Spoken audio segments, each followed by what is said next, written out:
নমস্কার বন্ধুরা, আজকে নতুন একটা ভিডিও নিয়ে চলে আসলাম তোমাদের সামনে। এখানে আমি নিয়েছি, দেখো, রসুন। আমি এখানে 4টে রসুন নিয়েছি। আমি এই রসুনটার আজকে আচার বানাবো। কীভাবে বানাই সেটা তোমাদের সাথে শেয়ার করছি, পুরো ভিডিওটা দেখো। এখানে আমি নিয়েছি, এটা হচ্ছে মশলার প্যাকেট আছে। এর ভিতরে সব রকম মশলা আছে, যেমন সর্ষের গুঁড়ো, লঙ্কার গুঁড়ো, তারপরে অনেক কিছু, কালো জিরার গুঁড়ো, এইসব দিয়ে একটা মশলা তৈরি করা আছে এখানে। আর এটা নিয়েছি আমি আমচুর পাউডার। আর এখানে শুকনো খোলায় আমি ভেজে নিয়েছি শুকনো লঙ্কা আর একটু জিরা। এবার আমি রসুনগুলোকে ছুলে নেব।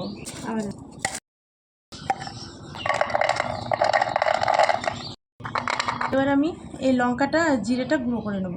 চলো তাহলে বন্ধুরা, এবার আমি বানিয়ে নিই রসুনের আচারটা। এটা হচ্ছে আচার বানানোর মশলা। এটা হচ্ছে আমচুর পাউডার। তোমাদের কাছে না থাকলে তোমরা লেবুর রসও দিতে পারো, কিন্তু আমার কাছে লেবু নেই, তার জন্য আমি আমচুর পাউডার ব্যবহার করছি। এটা হচ্ছে শুকনো লঙ্কা আর জিরা যেটা ছিল সেটা গুঁড়ো করা। এবার দিয়ে দেবো এই মশলাটা। আর এটা হচ্ছে লবণ, পরিমাণ মতন দিতে হবে। এবার আমি দিয়ে দেবো আসল জিনিসটা, এটা হচ্ছে সর্ষের তেল।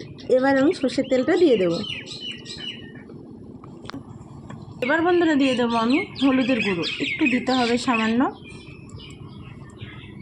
আমি কাঁচা সর্ষের তেল দিয়েছি, তোমরা গরম করেও দিতে পারো।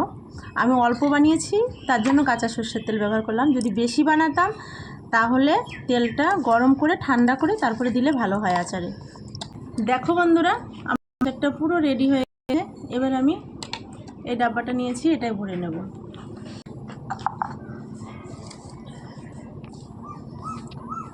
আচার বানানো